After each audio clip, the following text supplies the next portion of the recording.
अज़ीज़ों मेरी तरफ से आप सबको मसीह यस्सू में बहुत सा सलाम। खुदावंद के ज़िंदा पाक कलाम में से पैदाइश 32 बाब। और यकूब ने अपनी राह ली और खुदा के फरिश्ते उसे मिले और यकूब ने उनको देखकर कहा कि ये खुदा का लश्कर है, और उस जगह का नाम फिनाइम रखा। और यकूब ने अपने आगे आगे कासिदों को अदूम के मुल्क को जो शहीर की सरजमीन में है अपने भाई एसू के पास भेजा और उनको हुक्म दिया कि तुम मेरे खुदावंद एसू से ये कहना कि आपका बंदा यकूब कहता है कि मैं लाबन के यहाँ मुकीम था और अब तक वहीं रहा, और मेरे पास गाय बैल और गधे और भेड़ बकरियां, नौकर चाकर और लौंडियां हैं, और मैं अपने खुदावंद के पास इसलिए खबर भेजता हूँ कि मुझ पर आपके करम की नज़र हो। पस कासिद यकूब के पास लौट कर आए और कहने लगे कि हम तेरे भाई एसू के पास गए थे, वो 400 आदमियों को साथ लेकर तेरी मुलाकात को आ रहा है।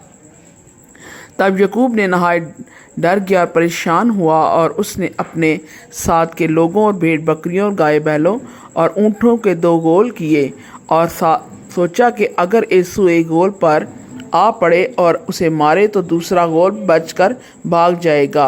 और यकूब ने कहा, ऐ मेरे बाप इब्राहिम के खुदा और मेरे बाप इसहाक के खुदा, ऐ खुदावंद जिसने मुझे ये फरमाया कि तू अपने मुल्क को अपने रिश्तेदारों के पास लौट जा और मैं तेरे साथ भलाई करूँगा, मैं तेरी सब रहमतों और वफादारी के मुकाबले में जो तूने अपने बंदा के साथ बरती है बिल्कुल हीच हूँ, क्योंकि मैं सिर्फ अपनी लाठी लेकर इस यरदन के पार गया था और अब ऐसा हूँ कि मेरे 2 गोल हैं। मैं तेरी मिन्नत करता हूँ कि मुझे मेरे भाई एसू के हाथ से बचा ले, क्योंकि मैं उससे डरता हूँ कि वो कहीं आकर मुझे और मेरे बच्चों और माँ समेत मार ना डाले। ये तेरा ही फरमान है कि मैं तेरे साथ ज़रूर भलाई करूँगा और तेरी नस्ल को दरिया की रेत की मानद बनाऊँगा, जो कसरत के सबब से गिनी नहीं जा सकती। और वो उस रात वहीं रहा और जो उसके पास था उसमें से अपने भाई यीशु के लिए नजराना लिया। 200 बकरियां और 20 बकरे, 200 भेड़ें, 20 मेंढे, 30 दूध देने वाली ऊँटनियाँ बच्चों समेत, और 40 गायें और 10 बैल, 20 गधियाँ और 10 गधे, और उनको जुदा जुदा गोल करके नौकरों को सौंपा और उनसे कहा कि तुम मेरे आगे आगे पार जाओ और गोलों को ज़रा दूर दूर रखना। और उसने सबसे अगले गोल के रखवाले को हुक्म दिया कि जब मेरा भाई एसू तुझे मिले और तुझसे पूछे कि तू किसका नौकर है और कहाँ जाता है और ये जानवर जो तेरे आगे आगे हैं किसके हैं, तू कहना कि ये तेरे खादिम यकूब के हैं। ये नजराना है जो मेरे खुदावंद एसू के लिए भेजा गया है, और वो खुद भी हमारे पीछे पीछे आ रहा है। और उसने दूसरे तीसरे को और गोलों को सब रखवालों को हुक्म दिया कि जब एसू तुमको मिले तो तुम यही बात कहना और ये भी कहना कि तेरा खादिम यकूब खुद भी हमारे पीछे पीछे आ रहा है।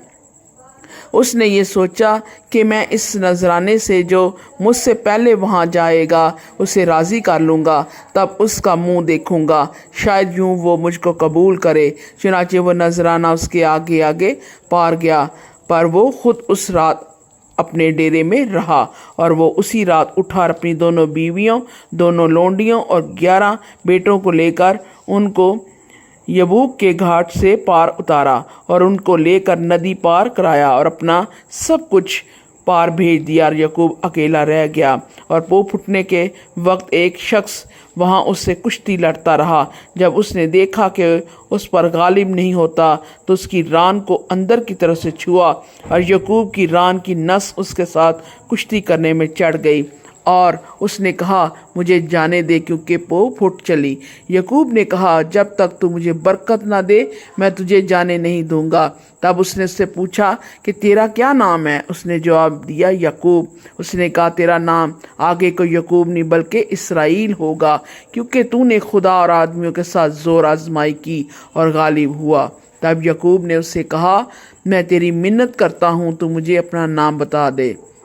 उसने कहा, तू मेरा नाम क्यों पूछता है? और उसने उसे वहाँ बरकत दी। और यकूब ने उस जगह का नाम फनीएल रखा और कहा कि मैंने खुदा को रूबरू देखा तो भी मेरी जान बची रही। اور جب وہ فنیل سے گزر رہا تھا تو آفتاب طلوع ہوا اور وہ اپنی ران سے لنگڑاتا رہا۔